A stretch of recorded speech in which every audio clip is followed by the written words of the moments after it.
Kemudian diajarkan lagi oleh Allah kepada Nabi setelah fa'fu anhum wastaghfir lahum wasyawirhum fil amri. Hei Rasulullah, wasyawirhum fil amri, ajak kau punya umat musyawarah dalam urusan mereka. Subhanallah, rakyat diajak musyawarah. Oh, ada rakyat rumahnya mau digusur karena mau ada pelebaran jalan untuk kepentingan umum. Boleh, nggak apa-apa digusur, tapi ajak musyawarah. Bagaimana cara gusurnya? Di mana mau dipindahkannya? Berapa ganti untungnya? Sampai si rakyat ridho, saudara. Si rakyat ridho, pemerintahnya senang, jalankan penggusuran, saudara. Betul? Betul? Kalau mau merelokasi umat, mau dipindahkan, boleh. Bukan nggak boleh, saudara. Kalau ada kepentingan yang lebih utama, ada kepentingan yang lebih besar, silakan gusur umat, silakan pindahkan umat, tapi wajib wasyawirhum fil amri. Ajak mereka musyawarah, tanyakan mereka bagaimana kemauan mereka, pujuk sampai mereka ridho. Nggak boleh mereka disalimi, nggak boleh mereka ditindas, nggak boleh, saudara, mereka diperlakukan dengan tidak adil. Apalagi sampai ditangkepin. Pemimpin nggak begitu, saudara, nggak boleh.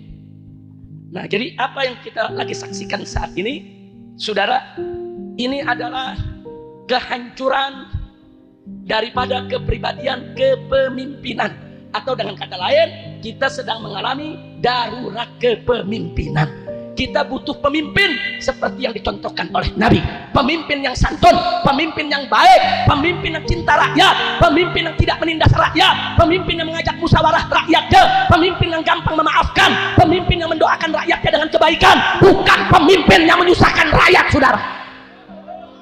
Bukan. Jangan negara, saudara, dijadikan musuh rakyat. Saudara, negara tanpa rakyat nggak ada negara, saudara.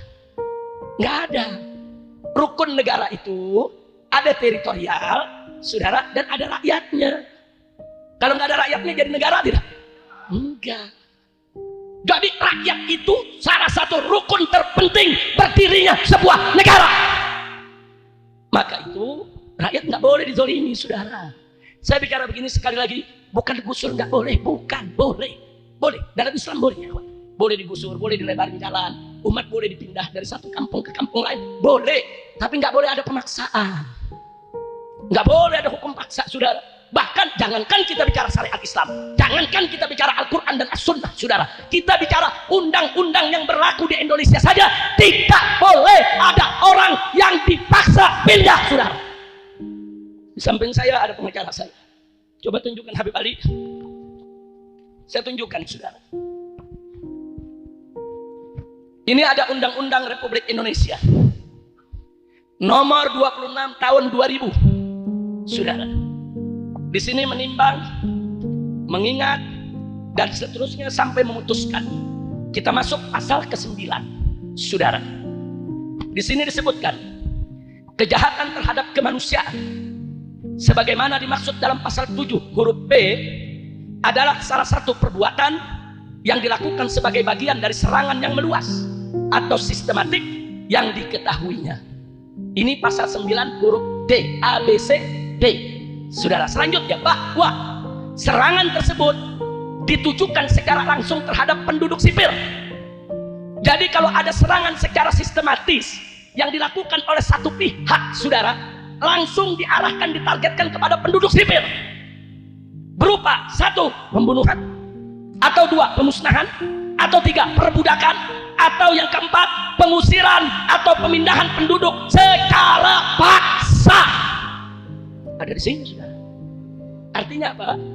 Kalau ada pihak yang memaksa penduduk dipindah secara paksa, dia melakukan pelanggaran HAM berat, saudara. Ini undang-undangnya. Kalau kita mau bicara ayat Al-Quran, hadis Nabi, wah, udah nggak hitung soal keadilan, saudara. Ini kita bicara undang-undang, jangan mau kita dibodohi. Nggak boleh, tidak boleh siapapun, negara sekalipun, saudara, mau presiden, mau menteri, mau jenderal yang manapun, nggak boleh mengusir seorang rakyat dari rumah tinggalnya dengan paksa. Haram. Dan ini pelanggaran HAM berat, saudara. Nah, jadi jangan negara ini selalu merasa benar kalau rakyat selalu dianggap salah. Apalagi Saya tunjukkan lagi saudara, apa lagi? Saudara-saudara kita di Barelang, saudara, Pulau Batam, kemudian Rempang, Galang, saudara, itu sudah ada keputusan wali kota Batam. Ini keputusannya, saudara. Keputusan wali kota Batam. Saya tunjukkan, saudara. Isinya, saudara, di sini disebutkan nama-nama pulau. Di sini disebutkan nama kecamatan, kelurahan. Satu, ada di sini nama Batu Ampar dengan kelurahan Bengkong Harapas, Bukit Sinyum, Bengkong Laut, Batu Merah, dan seterusnya, saudara. Termasuk, saudara, kelurahan Rempang, saudara. Semua nama desa yang ditulis di sini, saudara, dinyatakan dilindungi, budayanya tidak boleh dirubah, tidak boleh diganggu, saudara. Ini keputusan wali kota Batam tahun 2004, baru kemarin.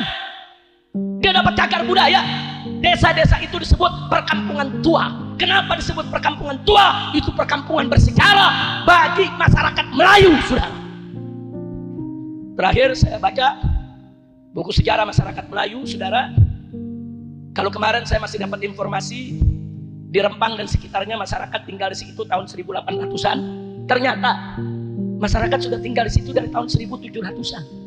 1720 mereka mulai masuk ke pulau-pulau tersebut. Kenapa? Karena diperintahkan oleh Raja Ali Haji. Raja Ali Haji ini seorang sastrawan Melayu dan dia seorang raja, saudara. Itu rakyat disebar di beberapa pulau dari tahun 1720 untuk apa? Menjadi benteng. Jangan sampai ada kapal-kapal asing masuk, saudara. Begitu tahun 1780, betul, tentara Belanda masuk, saudara.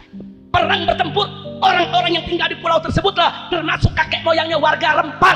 Mereka yang perang, mereka yang melawan Belanda, dan akhirnya mereka mendapatkan kemenangan, saudara.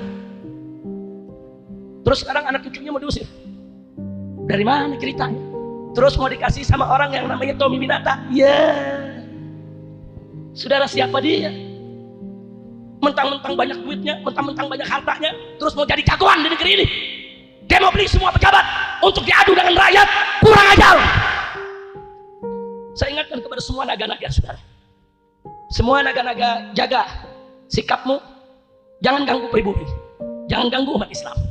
Kalau kalian terus mengganggu umat Islam, besok kalian akan jadi cacing, bukan naga lagi, saudara. Umat Islam gak pernah ganggu mereka. Mereka mau punya hotel, silakan. Mereka mau punya real estate, silakan. Mereka mau punya uang triliunan yang 7 keturunan tidak habis. Kita nggak ngiri umat Islam, betul? Betul? Urusan mereka kaya raya, saudara. Tapi jangan ganggu kita dong. Jangan mentang-mentang terus punya duit. Saudara kita mau diusir dari kampung halamannya yang dia sudah tinggal di situ ratusan tahun. Kurang ajar. Nah, jadi saudara, sengaja saya bawakan tadi bagaimana cara Nabi memimpin. Saya ingin ingatkan semua pemimpin Indonesia. Kalian kan muslim, contoh dong nabinya. Ajak dong musyawarah rakyatnya. Santun dong kepada rakyat. Jangan caci maki rakyat. Jangan bohongi rakyat. Jangan tipu rakyat. Jangan tindas rakyat. Jangan zalimi rakyat. Kira-kira yang saya sampaikan jelas tidak? Jelas tidak?